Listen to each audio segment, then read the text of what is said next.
Hello students, welcome to my channel study with Surekha. आज का अपना टॉपिक है किसको हो सकता है कोरोना। तो सबसे पहले मैं बात करूंगी, आज का वातावरण बहुत ही अच्छा है और आज बहुत ही अच्छी हवा चल रही है, धूप भी अच्छी गिरी है। तो मेरा मूड बन गया है कि एक अच्छा टॉपिक मैं आपको दे दूं। तो उसमें है किसको हो सकता है कोरोना। जैसे आपको पता है, विश्व को कोरोना वायरस ने घेर लिया है। कोरोना वायरस की वजह से सब लोग अपने अपने घरों में बैठे हैं और यही वजह है कि कोई बाहर नहीं निकल रहा है, सबको तकलीफ़ हो रही है। कोरोना वायरस का बहुत ज़्यादा डर है, लेकिन उसमें भी आपको पता होना चाहिए कि किसको हो सकता है कोरोना। ऐसा क्या है कि कोरोना अटैक कर रहा है आदमियों पे। किसको हो सकता है कोरोना, इस बारे में एक के बाद एक कारण मैं आपको बताती जाऊंगी।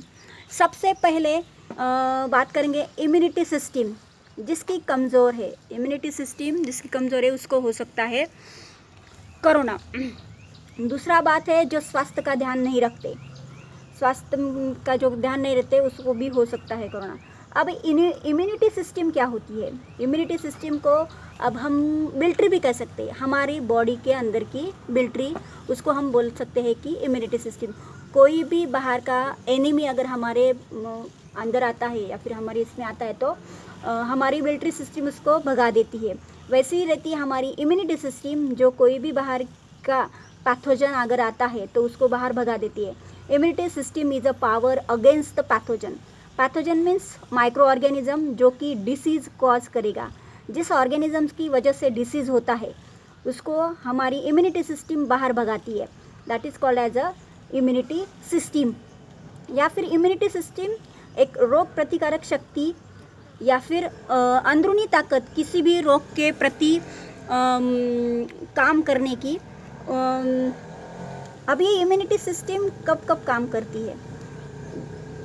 ये इम्यूनिटी सिस्टम जब बात काम करेगी, जितना आप बाहर घूमोगे उतना ही हो सकता है कि कोई भी वायरस, जर्म्स, बैक्टीरिया आपके पास आ जाए। तो ये इम्यूनिटी सिस्टम को कोरोना वायरस आपके पास ना आए या फिर कौन सा भी वायरस आपके पास ना आए, इसलिए मास्क पहनकर बाहर निकले या फिर बाहर से आने के बाद मुंह हाथ धोकर सैनिटाइज़र का यूज़ करें या फिर कपड़े को अच्छे से धोने में डालें। ये होता है कुछ इम्यून सिस्टम के ऊपर जोर न पड़े इसके लिए उपाय। दूसरी और एक बात है कि खान पान का ध्यान रखें, रोज़ हरी सब्जी खाएं, हरी सब्जी का उपयोग करें। सब्जी उगाने के लिए रासायनिक खाद का उपयोग न करें या फिर रासायनिक खाद से पके फल न खाएं। रोज़ ताज़े फल खाएं या फिर फल कट करके फ्रीज में रखें। हम कैसे आदत रहती कि आधा फल खाते हैं और आधा कट करके फ्रीज में रखते हैं, तो फिर वो दो थोड़ी देर के बाद खाते हैं। ऐसा ना करें। फ्रिज में कम से कम खाना रखें। जैसे कि किसी किसी को आदत होती है कि आटा गूंद के रखने का, और आटा गूंदा वाला आटे की आधी की रोटी बनाने की और आधा फ्रिज में रखना का, दो दो दिन यूज़ करने का। ऐसा ना करें, कम से कम खाना फ्रिज में रखें। अगर यह सभी नियमों का पालन करें तो कोरोना नहीं होगा। और इसके सिवा और कुछ है क्या जिसकी वजह से कोरोना हो सकता है? हाँ है, और भी बहुत सीधे हैं जिसकी वजह से कोरोना हो सकता है। जिनको ऑक्सीजन की मात्रा बहुत कम मिलती है। जैसे बड़े बड़े शहरों में प्रदूषण बहुत है, जैसे मुंबई, कोलकाता, दिल्ली में 40-40, 50-50 मंजिला टावर है। पेड़ों की गिनती तो बहुत ही कम है। ऑक्सीजन कहाँ से मिलेगा? आपको पता है कि हरे पेड़ कार्बन डाइऑक्साइड लेते हैं और ऑक्सीजन बाहर छोड़ते हैं, जिसकी वजह से ऑक्सीजन का लेवल बरकरार रहता है वातावरण में। लेकिन कभी कभी ऐसा भी होता है कि पेड़ की गिनती बहुत ही कम है बड़े बड़े शहरों में, तो ऑक्सीजन बनता ही नहीं है। तो ऑक्सीजन का उधर के लोगों को कहाँ से मिलेगा? तो और एक बात होती है कि वहाँ पे आपको पता है कि मोटरसाइकिल, बाइक, 3 व्हीलर्स, 4 व्हीलर्स शहरों में गिनती बहुत ही आगे है, जिनकी वजह से ऑक्सीजन मीन्स O2 गैस का लेवल बहुत ही कम है और कार्बन मोनोऑक्साइड, कार्बन डाइऑक्साइड का लेवल बहुत ही बढ़ता जा रहा है। और कार्बन मोनोऑक्साइड, कार्बन डाइऑक्साइड की वजह से शरीर की कार्य प्रणाली में बहुत अच्छा काम नहीं कर रही है। कार्बन के कारण कार्य क्षमता बहुत ही कम होती जाती है। साथ में रोग प्रतिकारक शक्ति भी बहुत ही कम होती है। आपने देखा होगा कि जो फैक्ट्री में काम करते हैं, जहाँ से बहुत धुआं निकलता है, वहाँ पे जो वर्कर काम करते हैं उनकी कार्यप्रणाली इतनी अच्छी नहीं होती। उनको खांसी के डिसीज़ होते हैं, तकलीफ़ होती है सांस लेने में। ये क्यों होता है? ये सब होता है कार्बन मोनोऑक्साइड, कार्बन डाइऑक्साइड की वजह से। तो ये मैं आपको बताना चाहती, ये बहुत बड़े बड़े शहरों में ऐसा हो रहा है।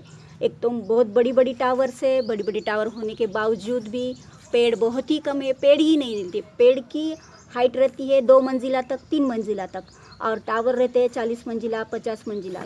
तो ऑक्सीजन कहाँ तक चला जाएगा? तो उनको ऑक्सीजन लेने में बहुत तकलीफ़ होती है, सफोकेशन होता है और प्रॉब्लम होती है, और इसकी वजह से उनकी इम्यून सिस्टम कमज़ोर होती जाती है। वो जल्दी से इम्यून सिस्टम उनका डिसीज़ को क्रॉस नहीं कर पाते या फिर डिसीज़ को रोक नहीं पाते। आजकल आप लोगों ने न्यूज़ पर देखा होगा, सुना होगा कि बड़े शहरों में कोरोना वायरस का कहर बहुत ज़्यादा है। यही एक रीज़न है कोरोना वायरस बड़े शहरों में फैल रहा है, क्योंकि बड़े शहरों में पेड़ की गिनती बहुत कम है। पेड़ की गिनती कम है, इसका मतलब ऑक्सीजन बहुत ही कम है।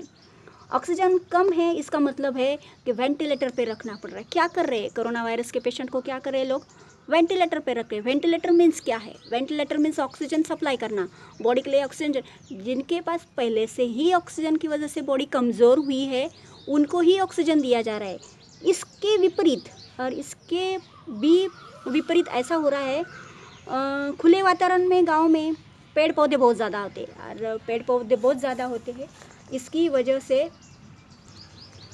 और शहरों के विपरीत खुले वातावरण में गांव में पेड़ पौधे बहुत ज़्यादा है, तो ऑक्सीजन की लेवल ही बहुत ज़्यादा होती है। तो जितनी ऑक्सीजन की लेवल रहती है उतना ही हम काम कर सकते हैं, उतने हमें एनर्जी आती है, और उतना ज़्यादा कार्यक्षम वहाँ के लोग रहेंगे, और उतना ज़्यादा डिसीज़ को वो रेजिस्ट कर पाते हैं, और उनके रोग प्रतिकारक शक्ति बढ़ती है, और उनका रोग होने में बहुत कमी आती है, और अच्छे से वो काम कर सकते हैं। तो पेड़ लगाओ, पेड़ बचाओ। एक पेड़ लगाओगे तो वेंटिलेटर की ज़रूरत नहीं पड़ेगी। कोरोना वायरस दूर भगाओ। जो इन नियमों का पालन नहीं करेगा उसको हो सकता है कोरोना। अगर आपको मेरा वीडियो पसंद आया तो फिर प्लीज़ लाइक शेयर सब्सक्राइब करें मेरे चैनल को study with Surekha. Thank you for the watching my video.